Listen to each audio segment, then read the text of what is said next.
Paramashivoham.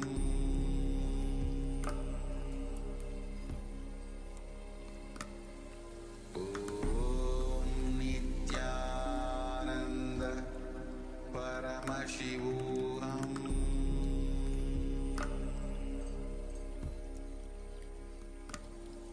Om Nityananda Paramashivoham.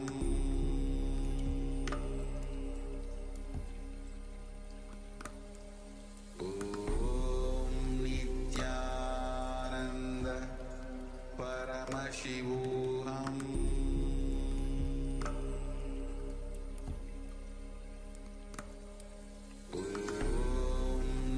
Nityananda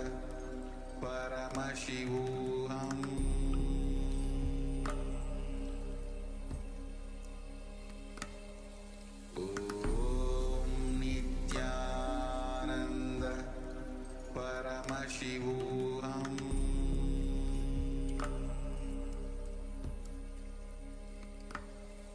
Om Nityananda Paramashivoham.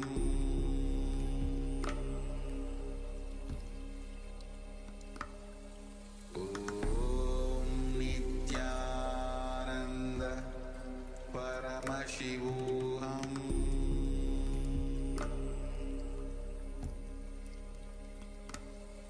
Om Nityananda Paramashivoham.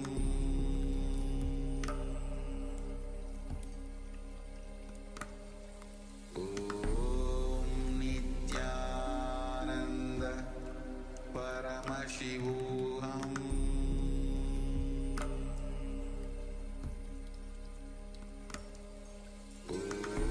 Om Nityananda Paramashivoham. Om Nityananda Paramashivoham.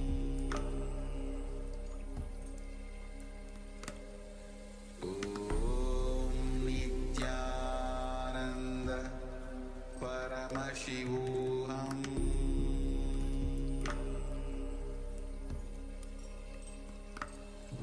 Om Nityananda Paramashivoham.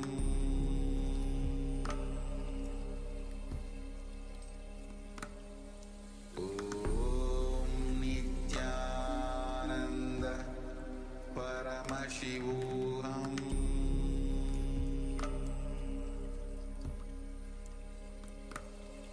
Om Nityananda Paramashivoham.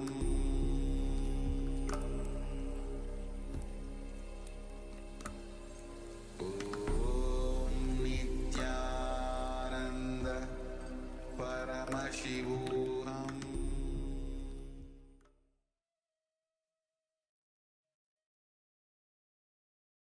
Yes, Nityanandam, all of you. You can all now settle down and make sure to share your power manifestation results here in the Zoom chat and on YouTube or wherever you're tuning in from. Let's take a few moments and share how you manifested this power. As you have seen for some of the participants, the fruit nicely fell from the hand. That is great. Celebrate your manifestation and share so others can celebrate along with you. I'm just going to take a few moments. Because one of the important aspects about any manifestation is to celebrate it. So let's share. You can share here. You can also share on your social media handles. Share with your friends and family. Let them be a part of this happening and inspire them to also manifest these powers themselves. Also, requesting some of the participants that have their cameras switched off, please switch on your cameras. So once again, Ma Siavu, Nitya Swatantra, Nijaya Paramashiva Anandini, and Ma Parabrahma Swarupini. If you could please all switch on your cameras and make sure you're available for the for the program itself. So please make yourself available. As Swamiji beautifully says, whatever you put into the program is what you get out of it.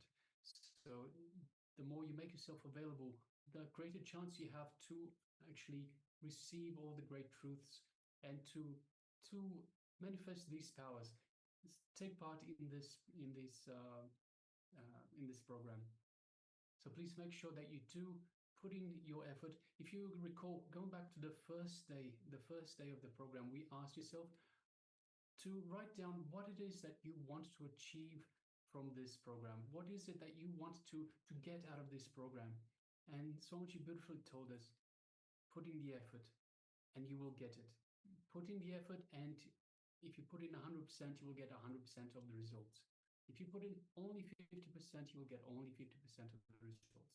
So please, for yourself, make sure you are true to yourself. You are integrated to yourself, to the goals that you have set for yourself, and put in the effort to reach those goals. Yes, with this, let's now get ready and move on to the next segment, where we are going to learn about the Swadhisthana chakra. Moving to the next chakra. Yes, request to all participants, please let us come to the space of listening. Once again, let us sit with the head, neck, and spine in a straight line, and let us receive, get ready to receive Swamiji as he imparts these great truths on the Swadhisthana chakra. Let us now begin. The word fear stroke. For example, in the night time, around 9 o'clock, you are taking a small walk in your garden, like this place. In some place there was no light. If you see a coiled rope, what will happen? And the moment you feel it is a snake, you get a shock. Of course, within 1 minute you will understand it is a rope because it is not moving. You will understand it's a rope. Then you will reconcile, you will settle, that is different. But the moment you think it's a snake, you get some shock. If you analyze, you can see very clearly it starts from that point only. From Swadhisthana only the shock will start. That is why any fear stroke will create a feeling of diarrhea in you. It will just churn your stomach. There are so many instances we can say. When a flight is caught in turbulence, you get the fear stroke. When the lift stops in between, you get the fear stroke. Many more instances you can tell. Come up with some more instances from your life. When cell phone rings midnight, 12 o'clock. Brake failure. See, mind, because of long time thinking, it gets its own intelligence to survive. It plans anything which is harmful for mind. If it is proposed for you, immediately you get some reason, some logic to avoid it. So it tries its best to escape. That is why many people, I have seen many people, especially in the West, in the East people are not afraid, many people in the West, the moment they see me, they tell me, Swamiji, when I saw you, I felt so joyful, so pleasant, but from inside my being, from some corner, a terrible fear attacked me. They feel such a joy and pleasure and feeling of ecstasy, along with it, a deep fear arises. The deep fear is because of the mind. Mind just wants to escape. See, anything which creates pain, mind is ready to receive. Because with pain, mind can survive. But anything, any method to go beyond the pain or to go beyond the mind will never let you do that. mind will never let you do that. Mind will try its best to put some obstacles. Even at the time of meditation, it will create some doubt. I think this portion I will do tomorrow. Now I think I am tired. Next meditation I am not going to do. Many of us decide before even entering into the session. This is because the mind will never let you do all those things. And moreover, mind has got its own regular setup of thinking, regular way of working. This whole camp, the whole camp is designed in such a way, your regular mental thinking setup itself will be broken. You will not be let regularly, you see, every day, at least 8 hours you sit alone and think. Even if you are working, except the moments which you are talking, you are sitting and talking with yourself. The thinking is going on. The mind is alive. First time in your life, you may be stopping thinking for so many hours. When you listen to me, you cannot think. Your thinking will not be so solid. Not only listening to me, continuously the meditation is going on, different techniques. So the mind will get frightened.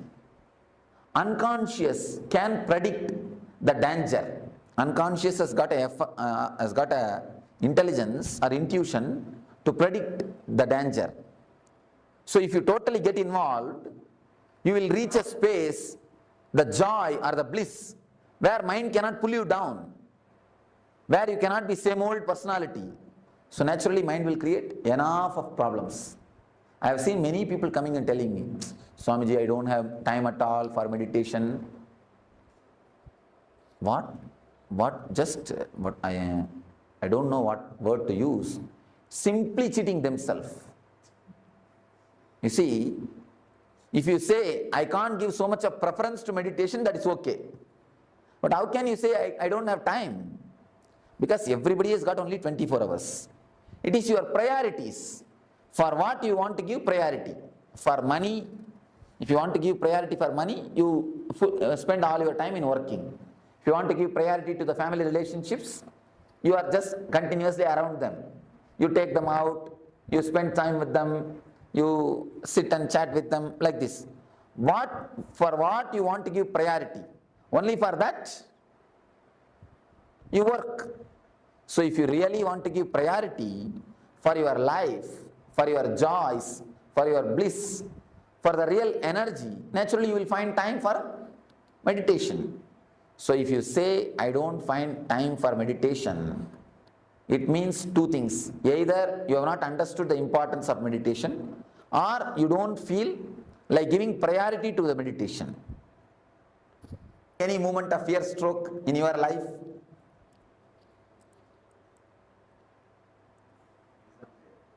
Oh, exam fear. Oh. Okay. Even exam is a fear, not fear stroke. Interview is a fear stroke. When he asks a question, you do not know the answer, you get that shock, fear stroke. The fear of unknown things. Whenever you see, in the midnight, you feel like having a cup of coffee. You slowly come down from your bedroom to go to the kitchen. Suddenly you see a shadow moving. Then you get the real fear stroke. Instead of boiling the milk, you are boiled. That's right. Some other situations? I have always had, whenever I am planning to leave my home, whether on work or whether on any private journey, immediately I get some churning in my stomach. Yes. Yes. It means in the young age, when you leave the house, mother will warn, hey, be careful, come back properly, don't go here, don't go there. The mother's train, that gets recorded. Actually, the kids' Swadhisthana is very simple, very relaxed, sensitive Swadhisthana. We actually inform, we put lot of inputs, so that gets recorded. That becomes a solid thing. That's why in the young age, I've seen in some houses, they make the kids to sit on the dining table. If they do some mistake, if they do something wrong, if they are too naughty, They make them sit on the dining table. That only creates the height phobia. The height phobia is created if you punish the child, making them sit on the heights. So naturally they get that fear. The fear is recorded inside the Swadhisthana. So that only creates the height phobia. For every phobia, these things are only reasons. So at least with your child, please don't create. With your children, please don't create the phobias or deep fears. Never let them, don't give all these nonsensical inputs. I have seen many parents doing it. See, you may catch cold if you move in the rain. Never think children also will do the same thing. Children have got their own strong immune system. It is you who teach them. Don't go in the rain, you will catch cold. Don't go here, don't go there. This will happen, that will happen. Don't eat ice cream. All these things are your teachings. By teaching all these things, you make them dull. Once they have become dull, buffalo, then we feel comfortable. Yes, we have created our we have reproduced. Or we created replicas. Never create this type of strong imprints, samskaras in the kid's mind. And if the kids are jumping around, if they whirl, if they spin, immediately you tell them, hey, keep quiet, sit, you will hit this wall, you will get hurt. I tell you, if they get hurt, be prepared to do the first aid. Never stop them. If they try to climb on a tree, don't pull them down. Just be prepared to do first aid. And just be there. Even if they fall, you can catch them. Never try to disturb them. Never try to pull them down. In the West I saw, in the beaches, kids simply enter into the ocean and play. Parents are just waiting to take care of them, that's all. They never go and disturb them. And in India, we cannot even imagine. I think they will put practically a chain and hold them. Except like a dog, except putting chain, they have done everything else. Don't do that. These are the reasons, these are the things which create very dull or a dead life system. These are the few things of fear stroke. We can very clearly feel the love is felt from the heart. The worry and the depression is felt from the stomach, navel. The fear stroke is felt from the Swadhisthana. Sex is felt from the Mooladhara. In every layer, you can see exactly the emotion being felt in those chakras.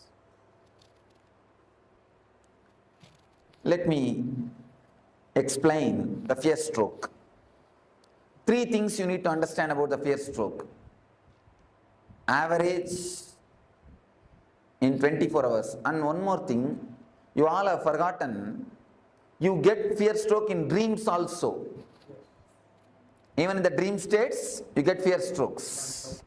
And suddenly you get up and you will see your heart rate is high and you are sweating. As if you've fallen from a height. Yes, you have fallen from a height and you get up, you see, fallen from a height and many things. So even in the dream, you get the fear stroke. Average, at least 6 times you get fear strokes every 24 hours. Every 24 hours, at least 6 fear strokes. You may think it looks too much. But the people who do research on this, they say average at least 6 fear strokes you get. They say maximum even 12 people get even 12 strokes per day. Minimum 6 strokes. One thing you need to understand, fear stroke is just like shaking a rose plant. There's a rose plant. Every day, 6 times if you shake the root of the rose plant, what will happen? Plant will die and the whole flowers will wither out. Just like that only, the same effect happens on you. Fear stroke does the same effect on you. Your whole nervous system is just shaken for one moment. You see, after 2 minutes you understand it is a rope, it is not a snake, by torch, or because it is not moving, you understand. You settle down, that is different. But the moment you get the shock, that's like almost like electric shock, and especially the strong fear strokes, you can feel almost like electric shock only. Your whole body is just shaken. The fear strokes shakes your whole nervous system. First thing, at least 6 fear strokes you get in 24 hours. Second thing, it damages tremendously your immune system. Your immune system is just shaken. Third thing, your lifespan is reduced due to fear stroke. Never think you are afraid of death. You die because you are afraid. We always think we are afraid of death, but understand now, scientists are proving you die because of fear. Your fear brings the death more closer. There is a beautiful Sanskrit saying, a man who is courageous dies only once. Man who is coward dies every day. The fear stroke only is called death of every day. Every day you die. Every fear stroke is a death. And in death, you will have only one fear stroke and leave. That's all over. But in the covered life, in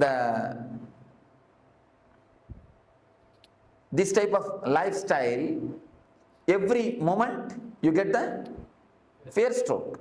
Every moment you are dying. So, the fear stroke is simply an enemy for your life.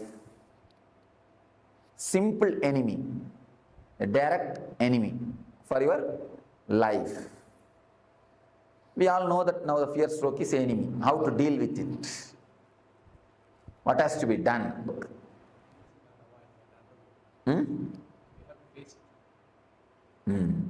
Yes, said beautifully. We have to face it. There is a Upanishad called Kathopanishad in Vedanta which deals on the death fear. There is a beautiful idea. You need to face the fear. You need to face the fear. What is exactly fear? Let us analyze. What is your subjective feeling of fear? Let us reduce everything to words. Don't say, I cannot explain, I cannot express. It's an emotion which paralyzes all thinking. Yes, Scott, beautifully. Then?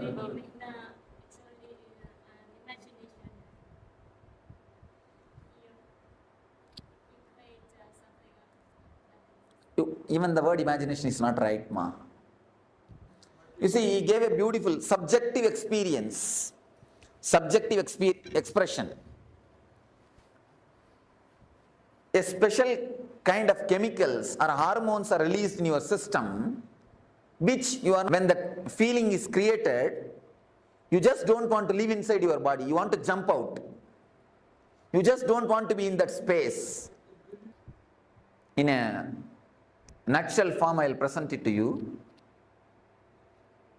Something happens in your system is not ready to put up with it.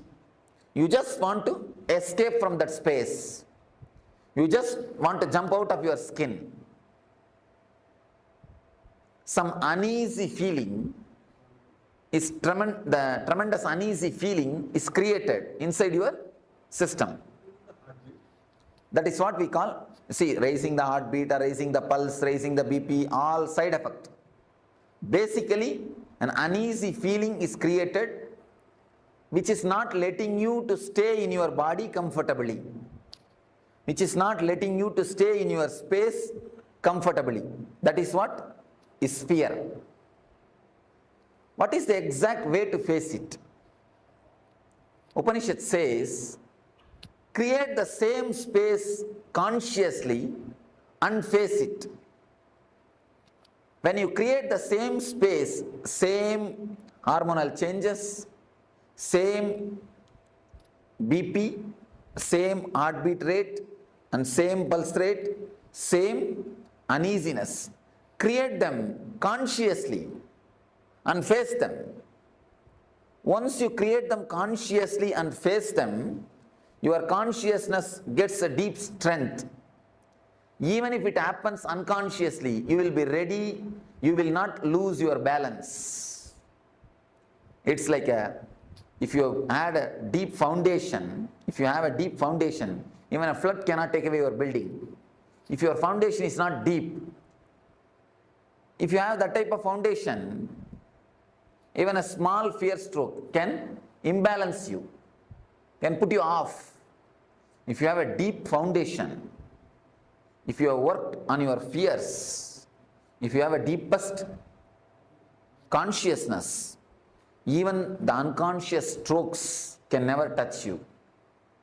Even the unconscious strokes can never touch you. Swadhisthana is the master of paralysis. If this chakra is strong, you will never have the paralysis attack. If this chakra is weak, there is every chance of getting paralysis attack. Paralysis stroke is nothing but the side effect or byproduct of fear stroke. So, the way in which we can overcome the fear stroke is create the same fears consciously. When you create consciously, the same hormonal changes are happening in you, same pulse rate, same BP, same uneasiness, but you are steady facing them. It's like you are the center of a cyclone. A big cyclone is happening around you, but the center is always calm and relaxed. Even in the tornadoes, any of you have seen the tornado clippings? Even in the center of the tornado, there will be a space where a total silence exists. Total silence is existing. So, if you create a conscious tornado in you, your awareness will be a center. Once you face the fears, once you go to the deepest layers of your fears, then even if the adrenaline release happens, even if the same sufferings are pressurizing you, even if the same heartbeat increasing or the same BP level, same pulse rate, even if the same thing happens, you will not lose your balance. You will not be imbalanced. Please understand. Any of you, if you don't understand this concept, this idea, you are welcome to question me. Because based on this idea only the whole meditation is going to happen. How much you understand this idea, that much only you will be able to meditate. If you have any question, please crisscross me. Innumerable situations fear stroke can strike. You said that consciously create so many situations like that. You put a right question. All the innumerable situations can be brought under 4 classifications. You have the 4 layers of fear. Is fear of losing some part of your body in accident or through some fatal disease like cancer, all those things. This is a second layer of fear. The third layer of fear is fear of losing your near and dear ones, your loved ones. Fear of losing them or losing love from them. Losing them physically or losing love from them. This is a third layer of fear. The fourth is fear of the unknown, fear of your own death or fear of God, fear of the ghost, fear of unknown. It's the fourth layer. These are the 4 major layers of fear. If you think there is some more fears, then these 4 layers, you can tell me. If we work just on these 4 layers, that is more than enough to reduce the quality and quantity of fear strokes. Any other layers, any other fears? Somebody asked me, in America, just like this I was telling, somebody asked me, Swamiji, I am afraid of marrying. Under what layer the fear of marriage comes? What is the layer under which the marriage comes? I told them, marriage comes under all the 4 layers. First thing is the fear of losing the status. A small story. Once in the forest, marriage between lion and lioness was happening. Because the marriage was lion's marriage, the whole forest gathered for celebration. Monkey is playing some instrument and fox is playing some instrument. Everybody is playing some instrument and celebrating. Big celebration is going on. Suddenly, a rat jumped in the stage.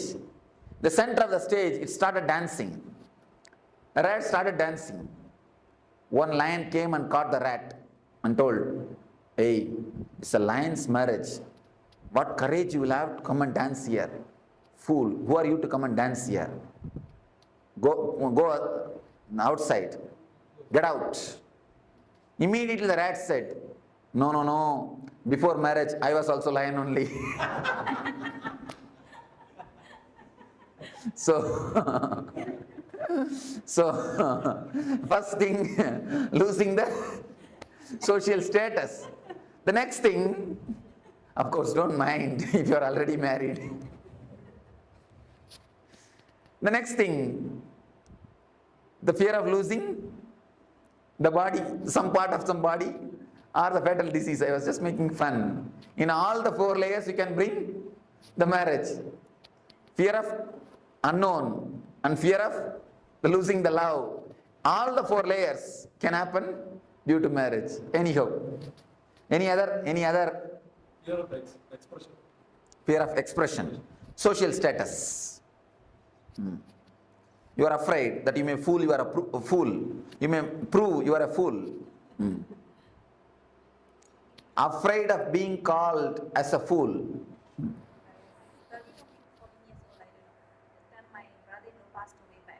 Elder son, while I was sleeping, I know there's somebody coming because the bed is facing the door. So while I'm sleeping, I know somebody is coming.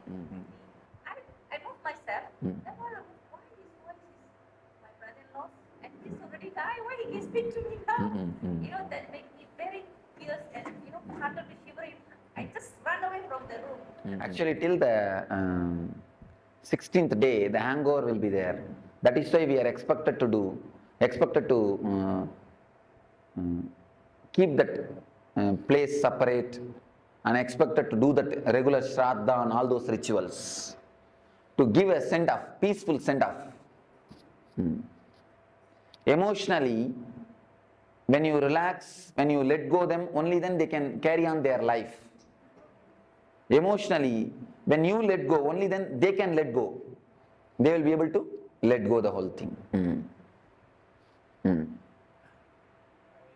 conduct puja in the morning. That seems a lot of time. Not able to come out of it. Is it the right thing? No, it's a wrong thing. Anything done with a fear cannot be spirituality. That is why I always tell people, never take up Nitya Puja. You see, one day you must have felt so joyful, ecstatic when you did puja. Some one day you will feel so joyful just sitting in front of God and chanting some sloka. Because of that joy, you become greedy of it. Then you start possessing. You wanted to do the same thing every day, but the same feeling will not be there every day. But the fear is there. The fear will start coming. Oh, if I drop one day, what will happen? Will God mistake me? Exactly. Be very clear. God is not waiting for your milk or fruit. He has got enough of work. First thing. And next thing, because you have the fear, first you must come out of it. Simply drop the puja. Don't bother about it. Simply drop it. Face the fear. And I assure you, nothing wrong will happen. Nothing wrong will happen. That's the first thing.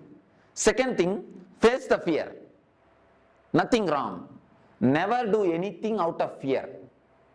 I never prescribe Nitya Puja for anybody. I always tell the people. And one more thing, people who do Nitya Puja, after doing the Nitya Puja, They will never get into the room. You can see them. See, even ordinarily, you get into the puja room, you go there. But people who do Nitya Puja, after that morning puja, you can never see them again in that room. And even when they do puja, they will be just waiting when I can leave the room and go. When I can finish the room, finish the things and go. They will be just waiting to finish and go. I have always seen people who work in the garden, once they finish the work, they will never go and sit in the garden. They just want to get out of it. But people who are working somewhere else, the moment they finish the work, they want to come and sit in the garden. So it is just like that. Same way. If you take up Nitya Puja, it becomes a work, duty. Duty is a 4-letter word. When I say 4-letter word, I mean ugly word. Never, never, never take up any puja as, as a regular routine. Whenever you feel like, do it. See, puja has to be done out of love and gratitude. Many people ask me, even in the West, many people ask me, Swamiji, please give us a set of puja, Guru Puja. We want to do every day, do puja to you. Do the Guru Puja. I told them, no, never do that. If you want to hate me, start doing puja to me. Then naturally you will get hatred towards me. Then naturally you will never look at my photo after the puja time. I always tell them, look at my photo with love, never with respect. When you start creating respect, you stop connecting with the God. I always tell the people, when you start respecting, you stop connecting. Never do that. Never create any ritual around you. Never do any things which creates fear in you. Always out of love. Somebody came and told me. But one day not able to do some reason. That's a fear. And one more thing, you will feel as if something is lost. It's addiction. Addiction to Coca-Cola and addiction to mantra, addiction to puja is one and the same. I always tell the people, never be addicted. You see, out of too much of love and gratitude, if you do the puja, it is totally different thing, but never out of ritual.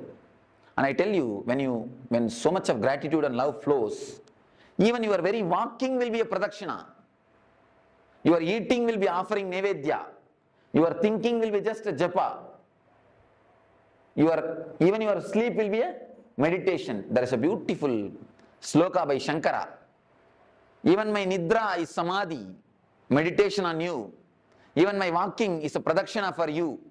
Even my words are archana for you. Even my eating is a nevedya for you. When you live with a love and gratitude, you live like a flower on the planet Earth. That is the status, that is the state in which real puja happens. Don't do it, that's all. Why do you bother? Huh? What is this? Why should you feel guilt? One thing, if you think the God will punish you if you don't do puja, why should we worship him at all? Pull down, he is not God, it means.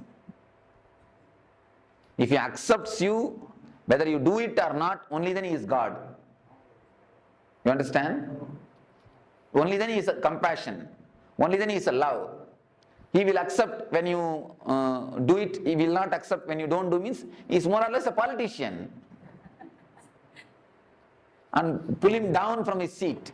One thing, remembering him will be always with a love. Then you will not have the fear. If it's a ritual, you will have a fear. Be very clear about the things. Be very clear, analyze yourself.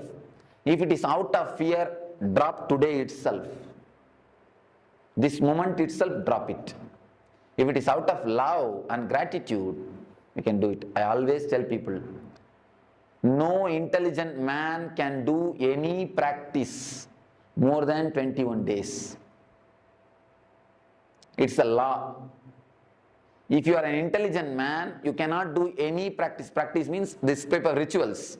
Of course, meditation you will be able to do. That is different. Any kind of ritual cannot be done more than 21 days. If you do it, it will become a dull, dead thing. The moment you enter, you will be waiting when I will leave, finish it and go out. That is Rama Nama, Krishna Nama, Govinda Nama. By the time you finish the 108 Nama, only Nama, Nama, Nama, Nama, Nama will be there, nothing else will be there. What is the significance of this 21? Last time on the previous class of 21 hours. 21, every 21 minutes, your energy does one full circle. In every 21 hours, your energy moves through all these 7 emotions. The emotion of love, worry, fear, sex, and jealousy, ego, discontentment. These are the 7 emotions related to the 7 chakras. Your mind at least goes once and comes out throughout the 7 emotions in every 21 hours. That's one thing. In every 21 days, at least 3 days you fall in every one of these emotions. That is why the 21 is a very significant number. In every 21 minutes, at least one thought related to these emotions come in your mind. If you can test it. Just sit for 21 minutes and write down whatever thoughts come up in your mind. You will see all the 7 emotions thoughts will be there. Every 21 minutes, all thoughts, the thoughts which is related to all the 7 emotions will appear at least once in your mind. Same way, you will have the fall into that emotion at least once in 21 hours. And in 21 days, you will have a deep feeling of that emotion. The peak of that emotion will be realized in your body at least once in these 21 days. Thought, feeling, and the peak, intellectual, emotional, and being level. In all the 3 levels, you will enjoy or you will experience these 7 emotions at least once. In intellectual level, 21 minutes. In emotional level, 21 hours. In being level, 21 days. That's why the 21.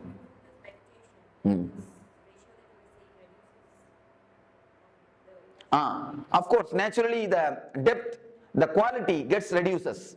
Then quantity also gets reduced. That is why all meditation techniques are designed for 21 minutes.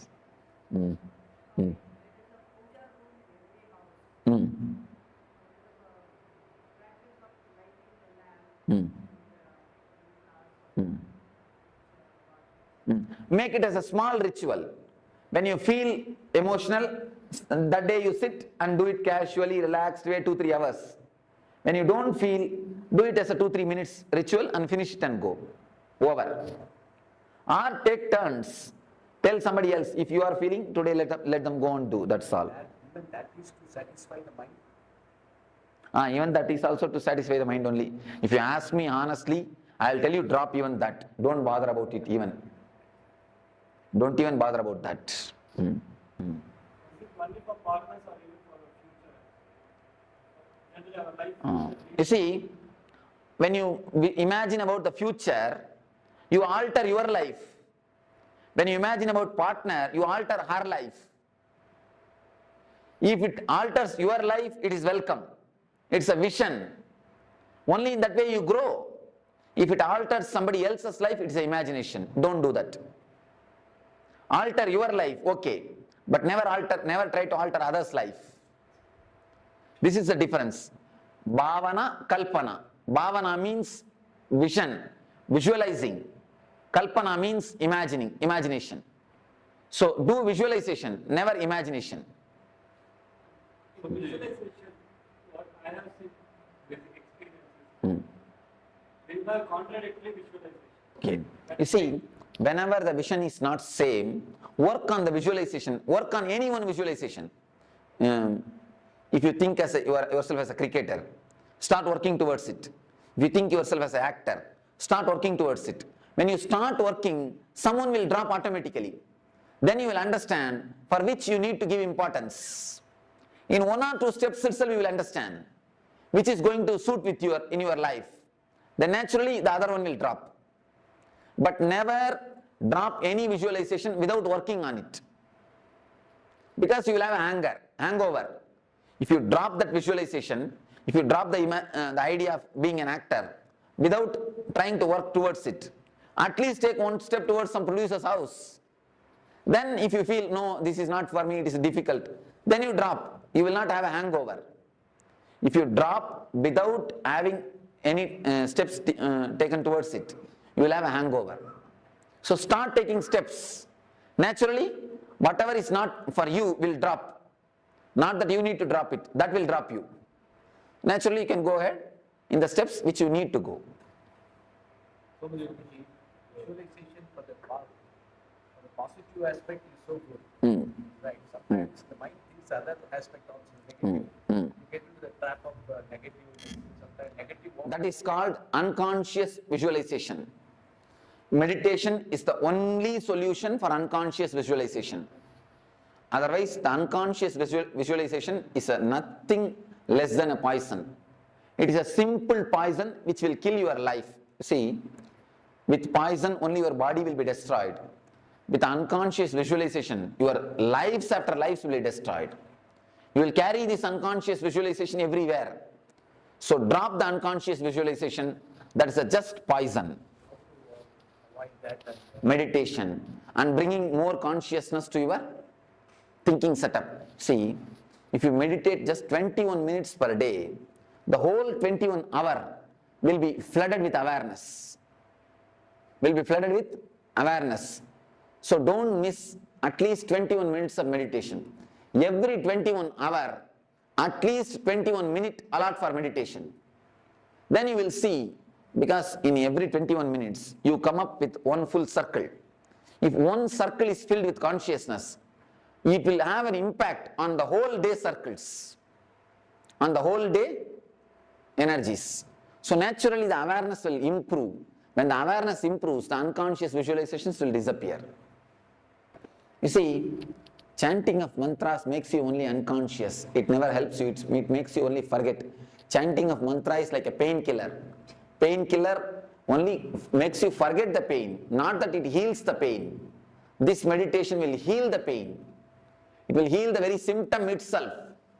So now, don't miss this meditation. Do it totally. Then you will see the symptom itself is healed.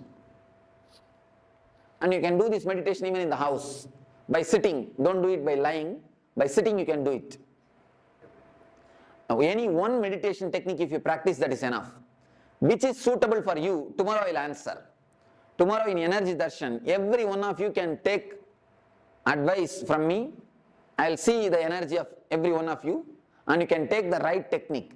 That one technique if you practice, that is enough. Please don't start practicing all the 7. That will become an Arambha Soratva.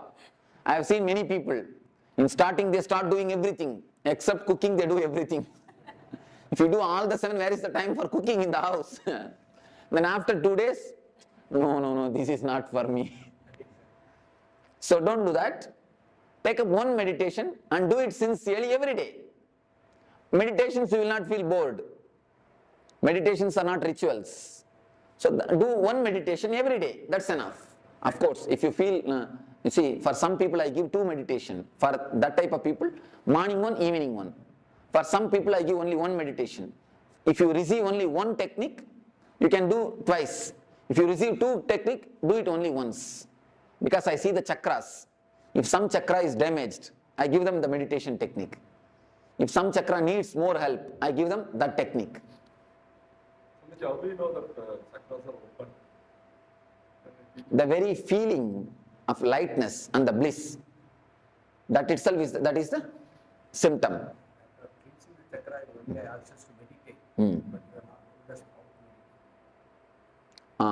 Just concentrate on the region. Don't meditate, don't imagine any flower or any chakra or anything. If you start imagining, you will start seeing visions. You will not have the experience. So I don't want you to see visions. I want you to experience the maturity, the emotions. So best thing is just concentrate there. If it automatically happens, okay. Don't do it by yourself. So we shall start the meditation. Please sit straight.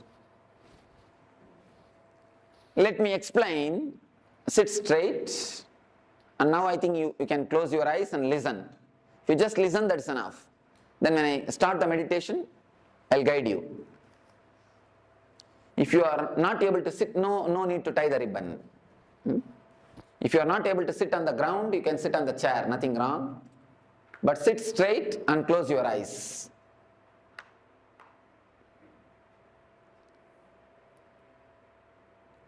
Close your eyes. As you are all aware, there are 4 layers of fears. First thing is fear of losing the wealth, comforts and social status. Next thing, fear of losing some parts of your body or fatal diseases or accidents. Third thing, fear of losing the near and dear ones, the loved ones. Fourth thing, the fear of unknown, your own death. If you have fear, deep fear in some one layer, work on that particular layer deeply. Otherwise, come one by one along with me. I'll guide you one by one. First, if you have the fear of losing the wealth, visualize as if you have lost it. Imagine really you have lost it. You don't have it. You are really lost. Put yourself in the worst situation which can happen in your life. Allow the fear, allow the uneasiness to happen to you. Allow that shock to happen to you. Allow the suffering to happen to you. Consciously visualize and allow the suffering to happen to you. Same way, step by step, we will start penetrating all the 4 layers of fear. Now please tie the ribbons.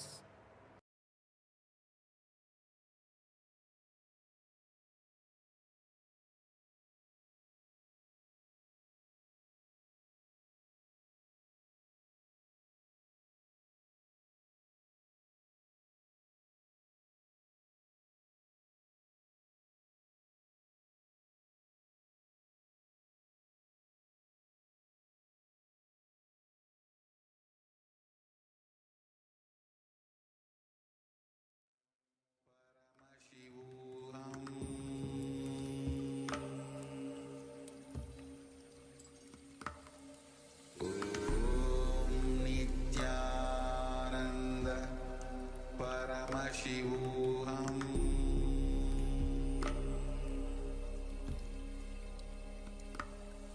Om Nityananda Paramashivoham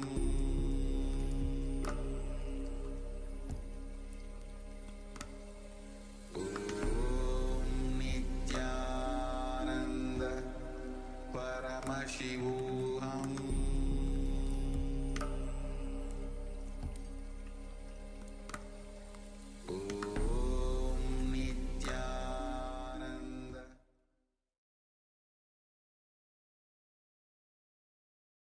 Yes.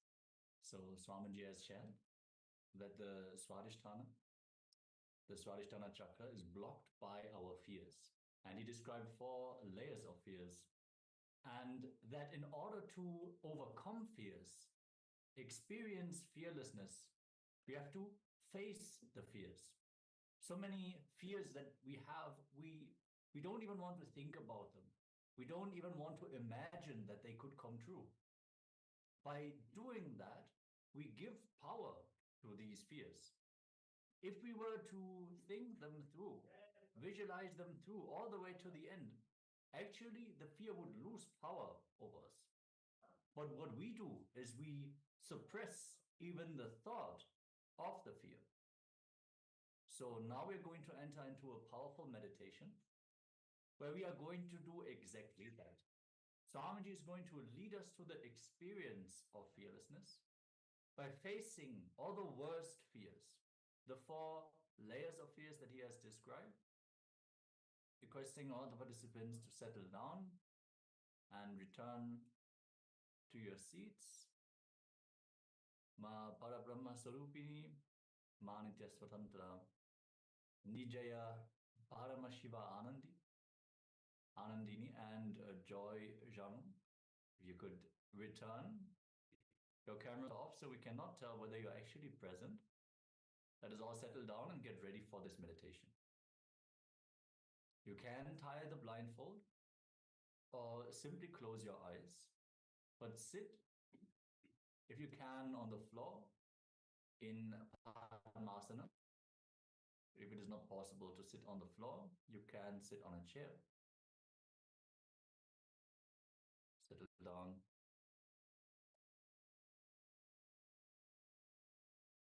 Yes, we are now going to enter into meditation. Marcia would just joined in, just on time now. Settle down. And yes, close your eyes and get ready as Swamiji is going to guide us through this meditation.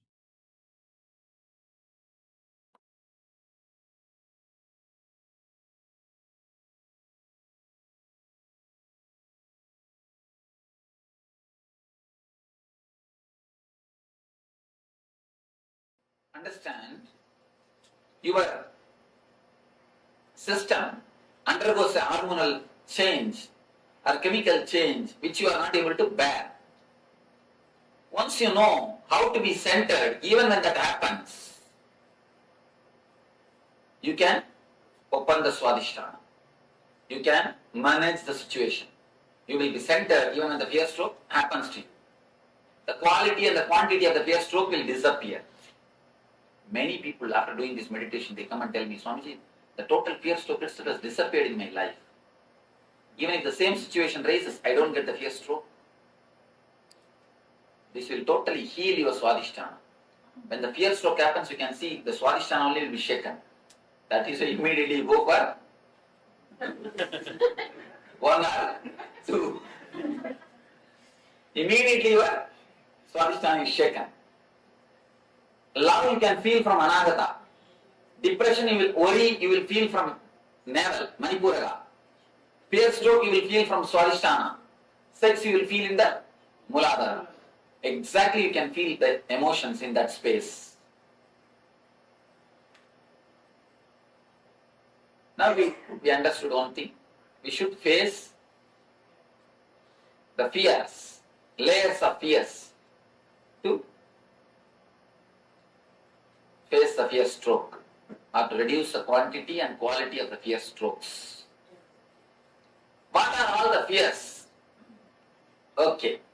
Now let us classify all these fears under major 4 layers. If you find some more fear, then you can tell me. We will find where it can be placed. First thing, first layer, fear of losing your wealth, comforts, name and fame, social status. First layer of fear. Fear of losing the outer world things. No, outer world things. That is the first fear. Next, fear of losing your health or accident or losing some parts of your body. Fear of your own health.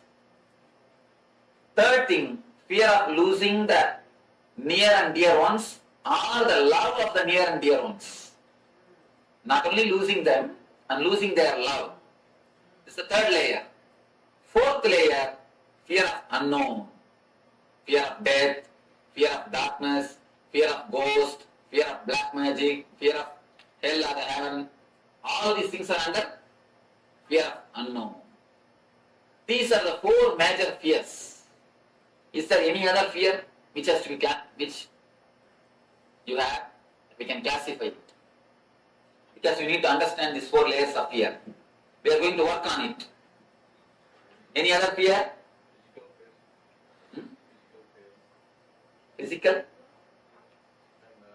We heard, but I didn't have an experience. But when the rape and something happened. And that is the first thing.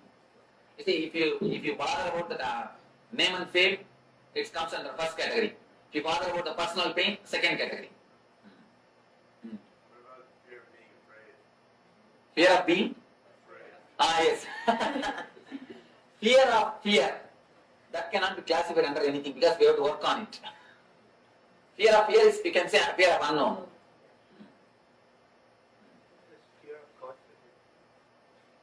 Fear of not having confidence. First layer. Fear of God. Fear of God is the fear of unknown. Fear of heights, what does that come under? Fear of heights, fear of accidents. So let us work on the fear stroke. Any other fears except this 4 layer? Okay. Let me give you the basic 4 instruction about this meditation. First thing, this meditation is not like other 3 meditations you practiced. It's not like I'll give instruction, you will do. It's like a guiding. When I guide, you need to do. In other things, I know what you are supposed to do. I tell you, you do that same thing. But here, I can only guide you. I can only show you the path. You need to imagine, you need to visualize and do. It's like if you have the fear of losing the name and fame, feel, visualize you have lost it. When you visualize, really feel that you have lost it, your whole body will feel the fear or the pain, suffering. You will feel as if you want to jump out of your skin or you want to run away from this hall. You don't want to visualize anymore. Your mind will tell, no. When it comes, let us face, let us not do now itself all these things. Your mind will try its best to do all these problems. Don't listen to your mind. When I guide you, you need to visualize or imagine deeply. You need to practice this meditation technique deeply. I can only guide you. You need to practice. This is the first thing. Second thing, don't think what imagination can help me. I know everything. Why should I imagine? Don't think. If you imagine, only then you will understand what all the things are locking you. Where all you are caught. You may think, I know what are all my fears. What is there in imagining? What is there in visualizing? What it is going to do? I know how to come out. I will do. If you think in that way, it's only an intellectual knowledge. Intellectual knowledge, the value of intellectual knowledge, it's like a 0, 0, 0, 0, 0, 10, 0. Spiritual experience is 1. If you don't add that 1, what's the value? 10, 0 is equal to 1, 0 only. So if you add the 1, only then the zeros get value. So have the experience, only then your intellectual knowledge will get value. So don't think what imagination can do for you. Imagine deeply, visualize totally. Then you will understand how much it can help you. Because by visualizing, the Manipura totally gets clear, actually it gets unwinded. Now it is like a twisted towel. For example, a bed towel, if you twist how it is, your Swadhisthana is just like that. That is why you are holding it, you are tight in that region. If you visualize and do this meditation, it will slowly get relaxed. It is just totally relaxed. It will totally heal the Swadhisthana. So, visualize totally. Second thing. Third thing, don't have a fear, will I die once for all? Don't have a fear, you will come back. Fourth thing, there are 4 layers I will be explaining, I will be guiding you. All will not have fear of all 4 layers. You will have other 2, 3 layers only little bit. Some 1 layer you will have a deep fear. Work on that deep fear layer some more time, even if I go to next layer, don't bother about it. The 4 layers, losing the outer comforts, name and fame, social status, losing your own body, health or some parts of your body, accident, losing the near and dear ones or the love of the near and dear ones, fear of your own death and the unknown, fear of unknown. If you are caught in any one layer deeply, work on that layer deeply. So, any more doubt about this meditation? Visualize totally. Let your eyes pour tears. Let your hands tremble. Let you feel that you are sinking. Let you feel you are dying. Nothing wrong. Allow everything to happen. Everything to come up. Only then your consciousness will get strengthened to face the fears and to reduce the quality and quantity of the fear stroke.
Yes, welcome back after that wonderful meditation, guided meditation by the Supreme Pontiff of Hinduism for the Swadhisthana chakra. So, let us know how you experience this meditation. Let us know how you feel after this meditation. So just take a few moments and share with us your experience as Swamiji has taken us through this Swadhisthana chakra meditation. So requesting all participants that have taken part in the meditation itself to please let us know your experience in this meditation. How did you feel?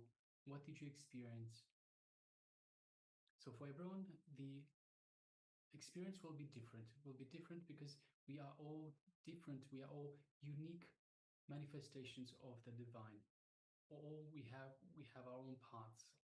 So naturally, our experience will also be different. So just take a moment to share with us in the chat box your experience for this meditation technique for the Swadhisthana chakra. Yes, Swamiji has shared that each and everyone will have their strong fear that they experience. There will be some fears that you have, but there's some area of your life when you enter into that fear, it will be terrifying. So in those 4 layers that Swamiji had explained, maybe you can just share what is the fear that you have? What is the fear that was the strongest, or you experienced the strongest in this meditation?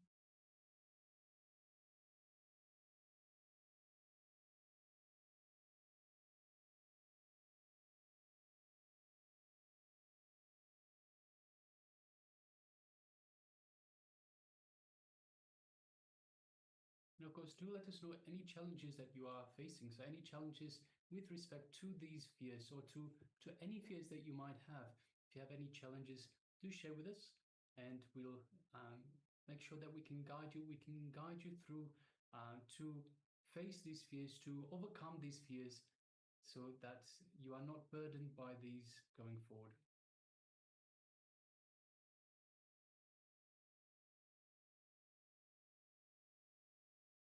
And also, with regards to these, there are some participants that have joined us again. They have joined us in the previous seasons as well. Let us know how you've progressed as well with the fears that you were facing before. So, for example, was it with regards to perhaps fear of public speaking? Have you faced those fears? Have you gone past these fears? Are you still experiencing these fears? If so, to what level? So just share with us, and we can help you along to overcome these, to see where you are stuck, where you can, what you need to do to overcome these, to go past these burdens. Absolutely. The more we attend to the unconscious parts of ourselves that we carry, the more awareness we bring, the deeper layers will open up, and we'll be able to complete with the patterns that we have been carrying since the young childhood.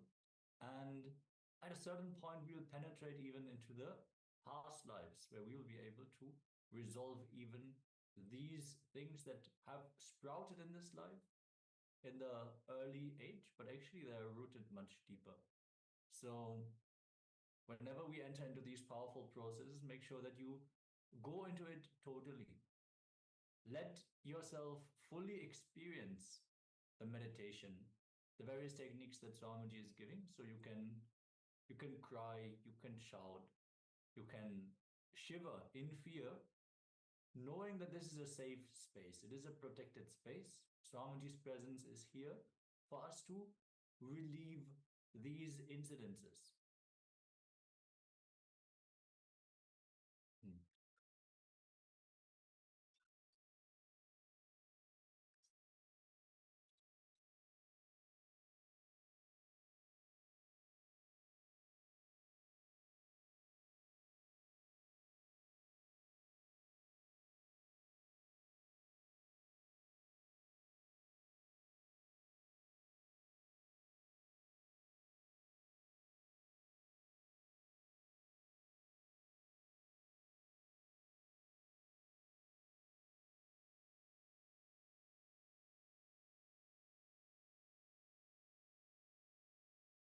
Yes, Ma Ananda Agorarupini shares there's usually the third level of fear that is in life.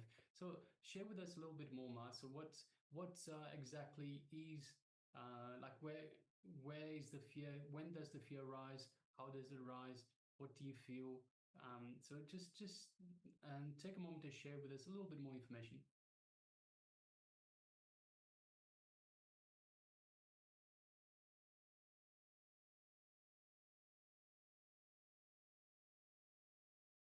And also, while we're waiting for a little while, requesting participants, we have Ma Nitya Swatantra, Ma Nijaya Paramashiva Anandini, and Ma Joy Zhang that have the cameras switched off, requesting please switch on your cameras and be available for this program.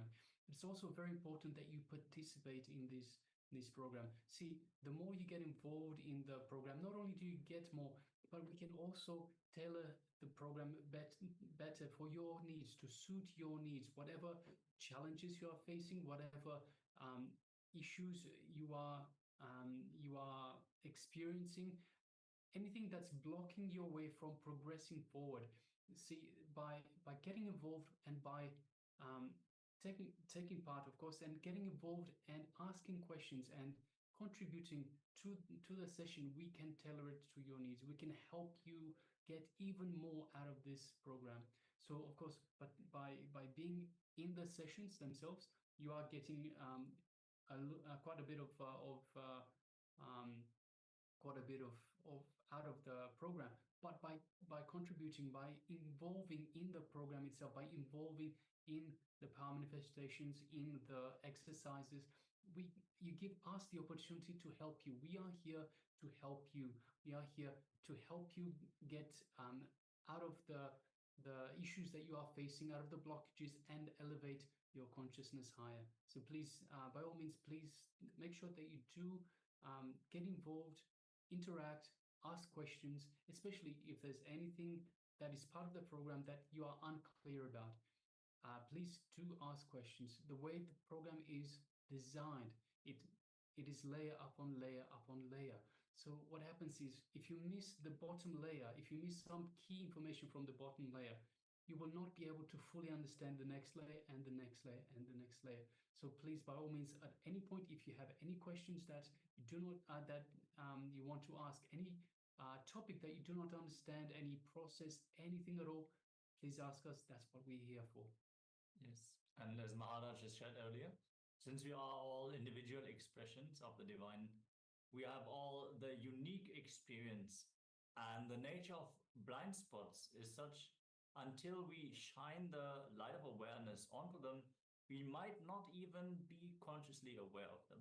So when we ask questions and we get the answer, we might answer the untold questions that another person also has. So we can enrich each other by asking questions, by having the dialogue and having the exchange. So we can all have the Vakya Tasadas. We can enrich ourselves to reach the highest truth together. With this, let us now get ready. So just Ma Ananda Garupi shares the loss of loved ones and loss of loved ones and loved ones. Yes. So yes, the loss of loved ones. So this is your attachment to the people. Swamiji says very beautifully. See, we don't have pure love. So it's only an enlightened being that has pure love. In most situations, we have,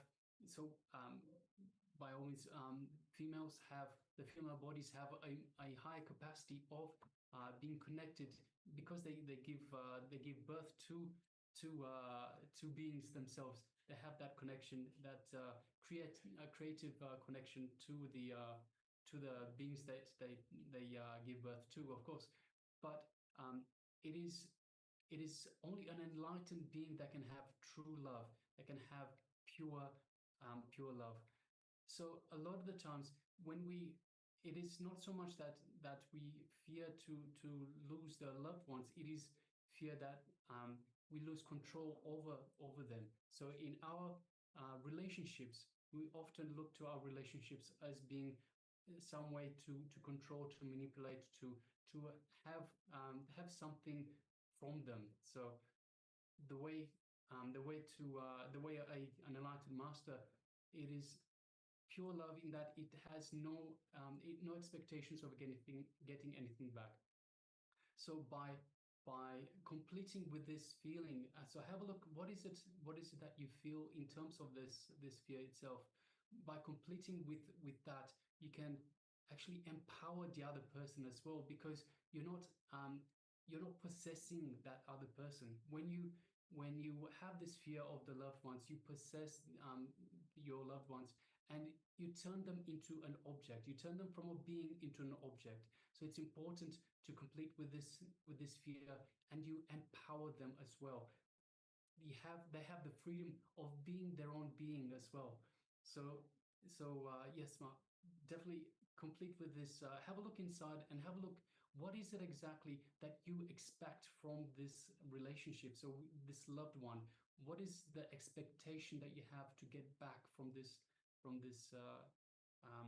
whoever the loved one is? And when you have a look, with awareness. You also, because you're bringing awareness to the relationship, you also melt the fear away. You also melt the expectation away. So that way you empower this person and you empower yourself. Because see, Swamiji tells us very beautifully, when you walk the dog, you have the dog on a leash. Yeah. It is not only the dog that is bound, it is also the human that is bound, because the human can't run away because they have the dog on the leash. So it is not just the person that, your loved one, that is being bound, it is also yourself. So by completing with this fear, you release both yourself and the loved one. You unbound both of you, and so that way you can both grow together.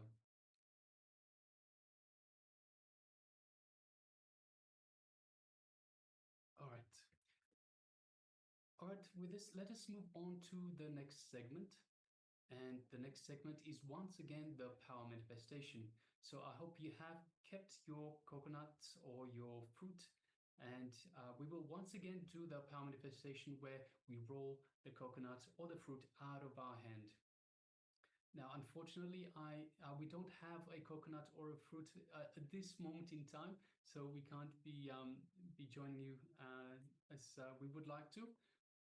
But that's maybe next time we do the consciousness of a matter, will be a little bit better prepared. All right, so let us now once again gather our coconut or our fruit, and once again we will place it on our hand. So the hand has to be flat. Has to be absolutely flat. Make sure that it is flat. And we will place the fruit onto the palm. And make sure that when you place it onto the palm, you have the part that is completely round, that can roll easily.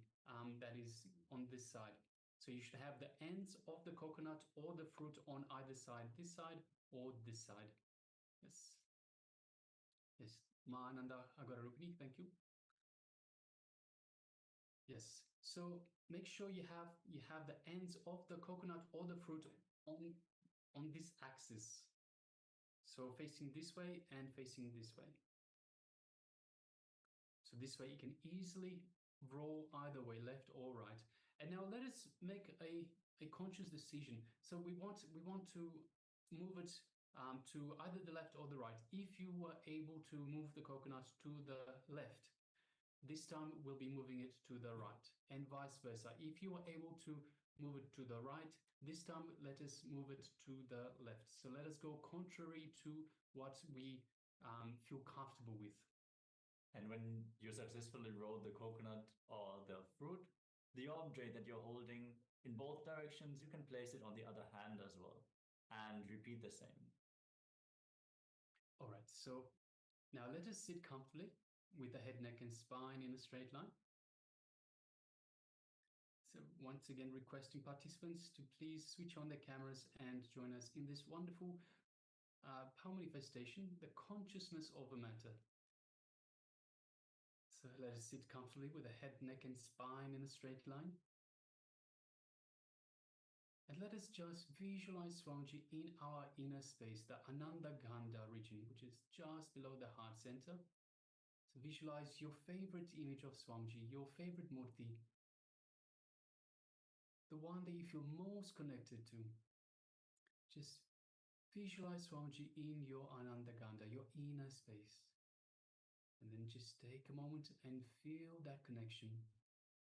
Feel the energy that Swamiji is radiating, vibrating throughout your entire body, filling up every one of your cells, the trillions of cells that you have in your body, with super conscious energy. So let us just take a moment and feel that and enjoy this space of oneness with Swamiji.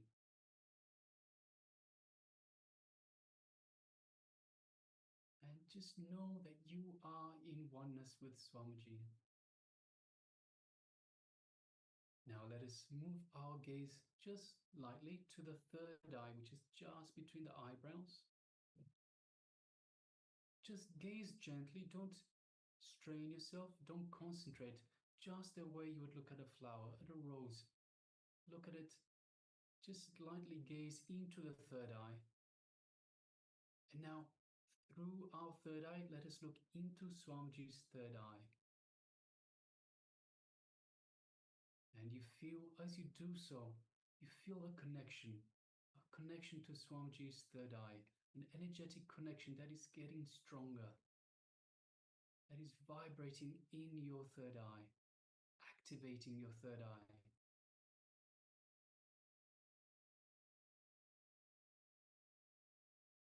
Now let us make a strong declaration for the coconut or the fruit to move the other way that we moved it earlier.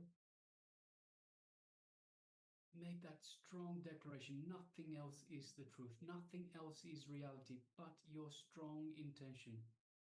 Your intention to be.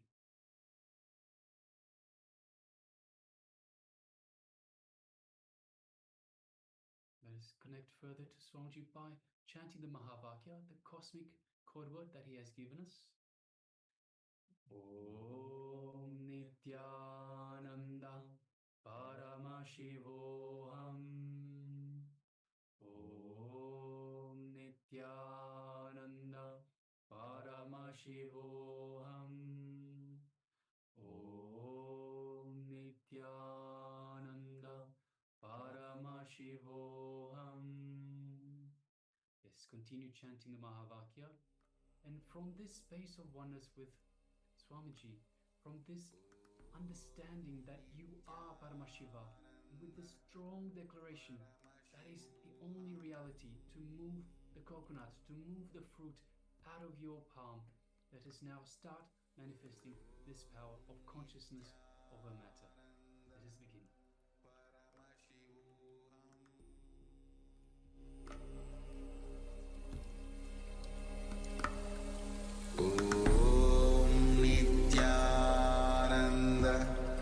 Paramashivoham.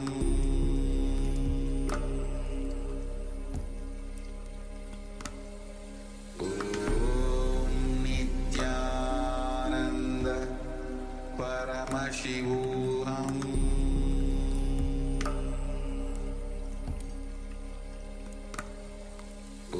Om Nityananda Paramashivoham.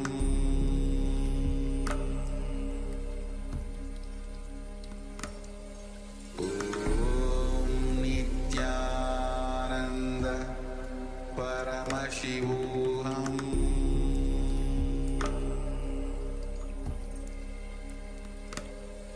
Om Nityananda Paramashivoham.